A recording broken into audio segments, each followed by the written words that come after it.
Welcome to Manufacturing Tech Australia. Manglesh and Amanda, welcome to Manufacturing Tech Australia. Thanks for coming on the show, guys. It's a pleasure. All right, so Manglesh from Konica Minolta, Amanda from Freelance Robotics. You guys have got loads of stuff in this booth. You've crammed it all in. I'm seeing Cobot Welders at the back.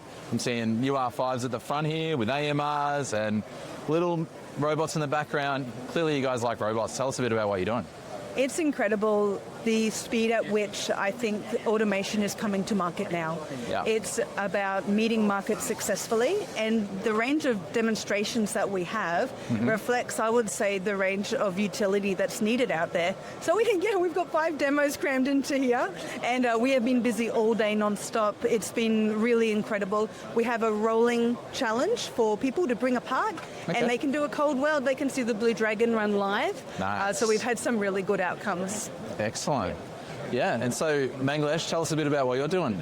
I'm guessing you're here talking about AMRs and cobots here, mounted on AMRs. Yeah, I basically look after the autonomous material handling portfolio for Konica Minolta, which includes the MiR AMR. So these AMRs basically can move the material from A to B. So imagine a person pushing a trolley a whole day or a forklift moving pallets whole day.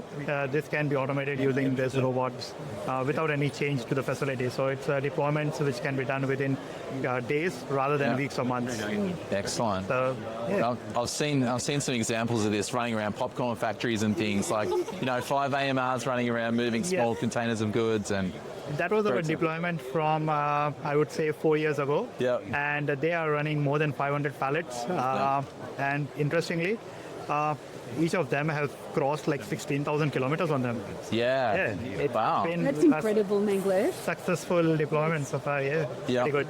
And I guess I'm looking at this now and I'm thinking humanoid robots, right, that are kind of moving around, which is kind of, I know you've sort of been doing this for a few years now, and so this is nothing new here. Are you seeing any traction in, combining cobots on AMRs and that kind of thing?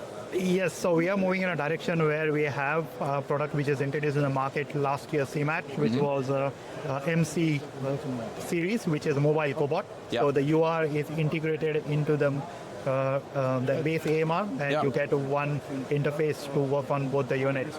So more and more this will be coming. You touched upon humanoid robots. The challenge with the humanoid robots would be the efficiency, because these are tasked to do repetitive movements.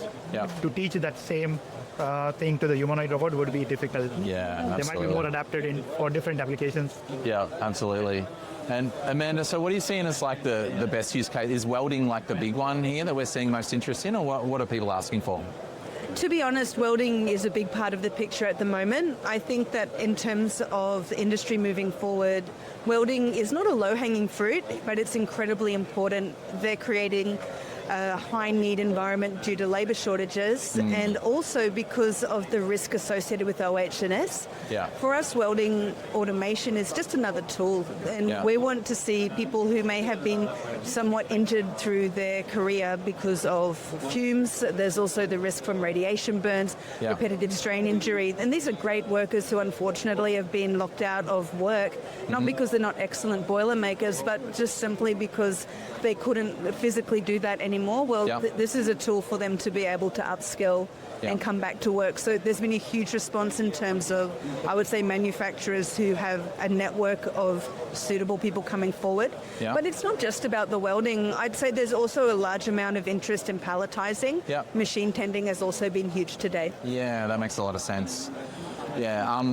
And I think a lot of people don't realise, like something like this, like not exactly like this, but like a basic Cobot welder, like $100,000, like it's a no-brainer, right? If you've got some, fairly repetitive work and you've got, you need someone to do that job, right? Welders are hard to find. So, but you can also scale like right up to full rotators and dual cell and all these kind of cool things up to, hundreds of thousands of dollars. So there's so many different options there that people need to get in and have a look at. The price point is there for people who want entry level. There's no doubt about that.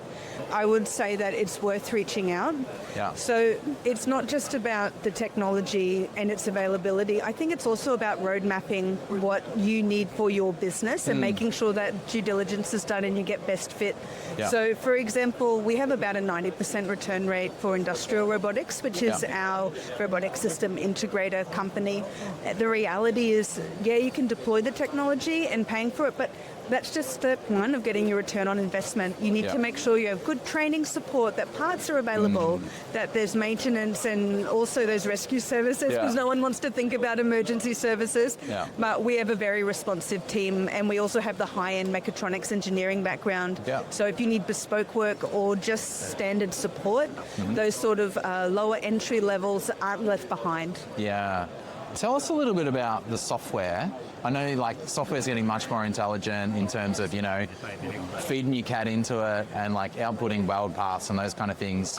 How are you guys using software to sort of, you know, make that a little bit smarter, make the robots work a little bit better?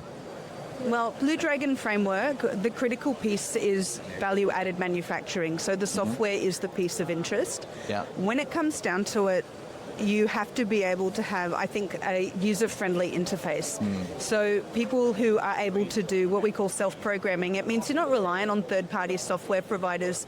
You need to be able to be confident that your staff can work independently, or that you as a business owner can really well understand what the operator's needs are and be able to make sure that the actual deliverable is going to be delivered. And it really is a software piece. There's a change in language. We're finding physical AI is becoming something that people are saying instead of robotics, but fundamentally these control systems, the housing of AI and the more complex software is something that we're very familiar with.